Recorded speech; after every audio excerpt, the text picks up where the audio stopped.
Yo, what is good, everybody? It's Us for Kicks here. Welcome back to the channel. Today we have a pair of Jordan 1 Chicago 1985 reps. Let's go ahead and check them out.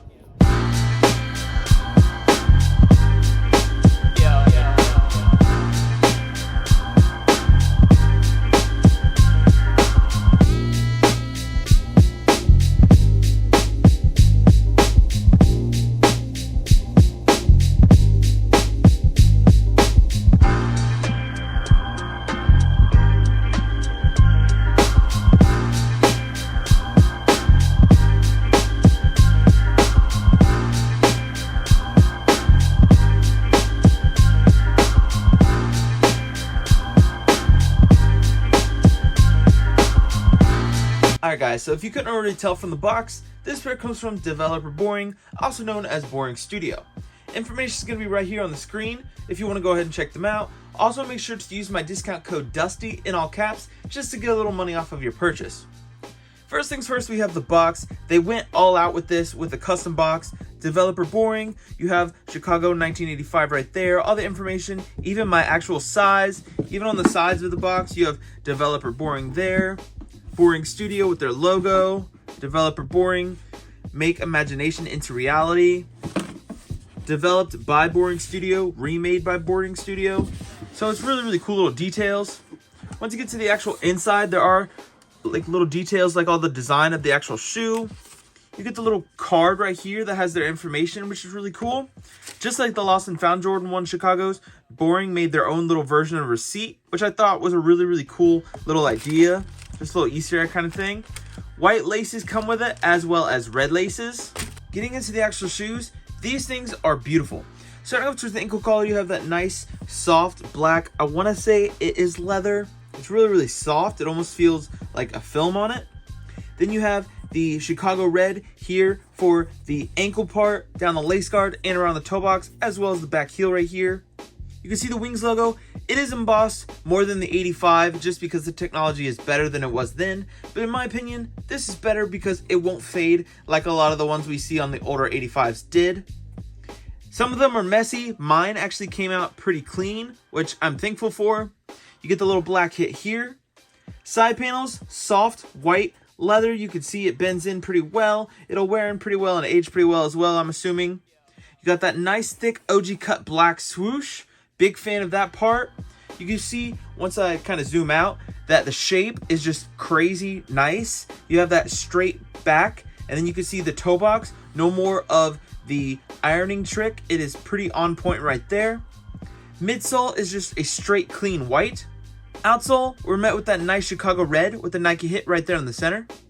Coming to the toe box, you have a nice clean white leather, super soft to the touch, just like the side panels. Black laces by default. You did already see that we got white and red as changes if we wanted to. You have a nice nylon white tongue, an OG looking tongue tag right here in Chicago red with Nike Air and the swoosh in white. Coming to the inside of the shoe, you have a nice black mesh sock liner. You have my size right there and the code.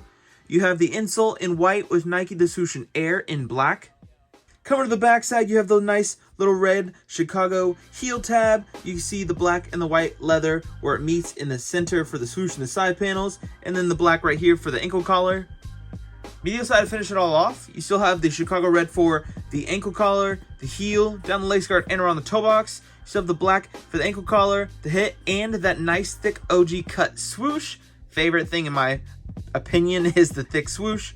Side panels, super soft, just super supple, probably softer than any retail pair I've ever had in my entire life. And then finish it all off with that nice clean white midsole. Alright guys, so they're finally here, and now that they're in my hands, I gotta say, these are pretty damn close to perfect. Now, I gotta give props where it's due. Boring knocked it out of the park with these.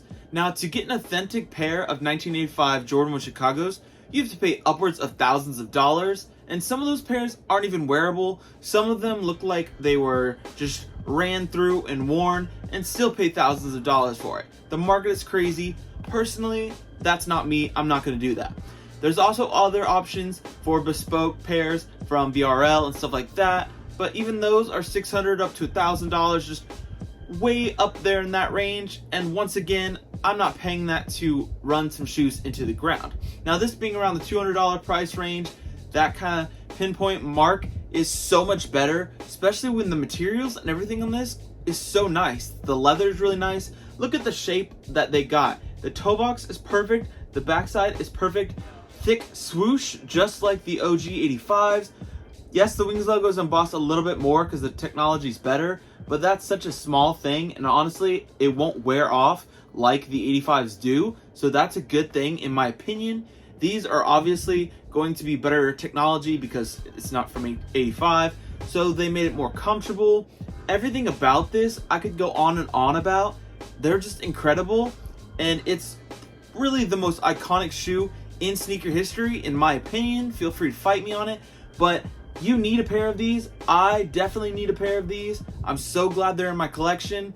I'm gonna end up getting every single pair of 85 highs, and if they do, go with lows that Boring makes, because honestly I am just a fan of them and they're doing so good.